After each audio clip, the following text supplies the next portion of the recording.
ਮਕਸਦ ਸਿਰਫ ਇੱਕ ਹੈ, ਅਸਿਸਟੈਂਟ ਲੋਕੋ ਪਾਇਲਟ ਬਣਨ ਦੇ ਪੂਰੇ ਰਸਤੇ ਨੂੰ ਆਸਾਨ ਕਰਕੇ ਸਮਝਣਾ। ਚਲੋ ਸ਼ੁਰੂ ਕਰਦੇ ਹਾਂ। ਆਪਾਂ ਸ਼ੁਰੂਆਤ ਉੱਥੋਂ ਹੀ ਕਰਦੇ ਹਾਂ ਜੋ ਅਸਲ ਵਿੱਚ ਫਾਈਨਲ ਮੰਜ਼ਿਲ ਹੈ। ਭਾਰਤੀ ਰੇਲਵੇ ਵਰਗੀ ਮਾਣਮੱਤੀ ਅਤੇ ਸ਼ਾਨਦਾਰ ਸੰਸਥਾ ਵਿੱਚ ਇੱਕ ਪੱਕੀ ਨੌਕਰੀ ਹਾਸਲ ਕਰਨਾ। ਇਹ ਸਿਰਫ ਇੱਕ ਨੌਕਰੀ ਨਹੀਂ, ਇੱਕ ਸੁਪਨਾ ਹੈ।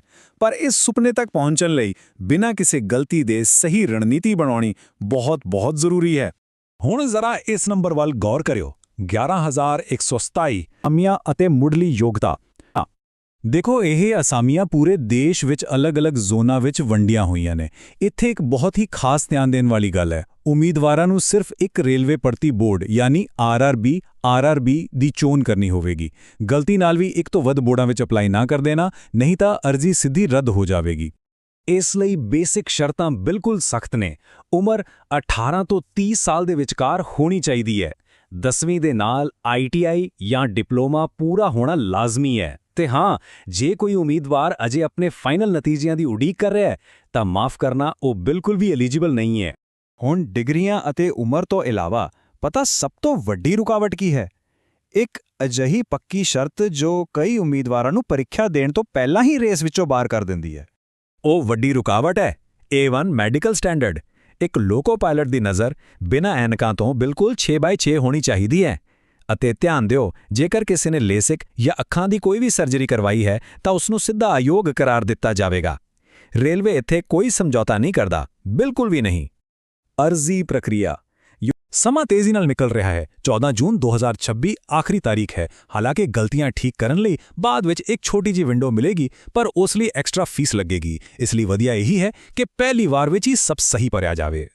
ਫੀਸ ਵਾਲਾ ਹਿੱਸਾ ਕਾਫੀ ਦਿਲਚਸਪ ਹੈ।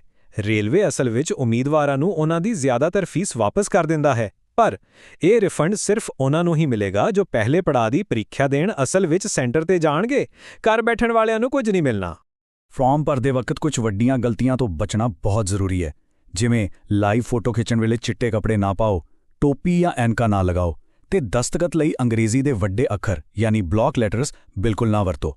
ਅਜਿਹਾ ਕਰਨ ਤੇ ਫਾਰਮ ਸਿੱਧਾ ਰਿਜੈਕਟ ਹੋ ਜਾਵੇਗਾ। ਪਹਿਲਾ, ਸਕਰੀਨਿੰਗ ਟੈਸਟ। ਇਹ ਰਿਹਾ ਪੂਰਾ ਰੋਡ ਮੈਪ।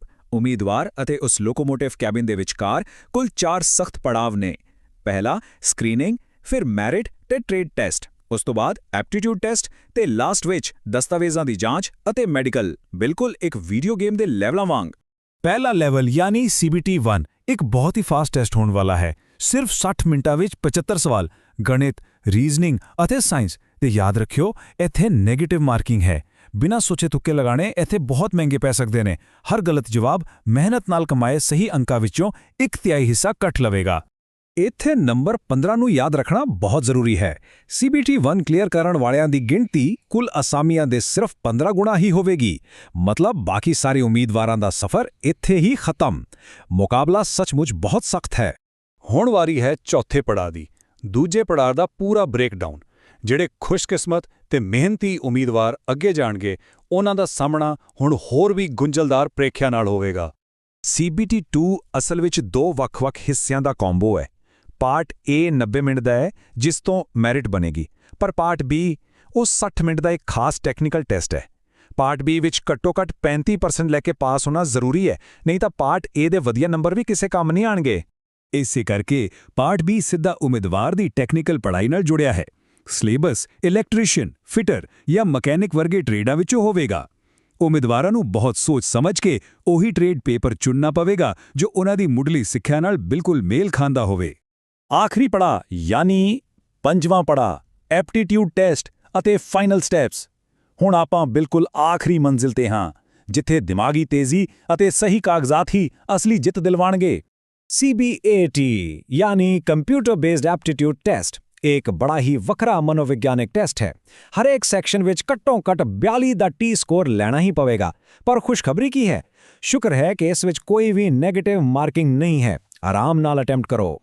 ਬਸ ਫਿਰ ਆਖਰੀ ਮੈਰਿਟ ਸੂਚੀ ਤਿਆਰ ਹੋਵੇਗੀ। 70% CBT 2 ਦੇ ਪਾਰਟ A ਵਿੱਚੋਂ ਅਤੇ 30% ਐਪਟੀਟਿਊਡ ਟੈਸਟ ਵਿੱਚੋਂ। ਜੇ ਨਾਮ ਆ ਗਿਆ ਤਾਂ ਆਪਣੇ ਬਿਲਕੁਲ ਅਸਲੀ ਤੇ ਓਰੀਜਨਲ ਦਸਤਾਵੇਜ਼ ਚੁੱਕੋ ਅਤੇ ਵੈਰੀਫਿਕੇਸ਼ਨ ਲਈ ਪਹੁੰਚ ਜਾਓ।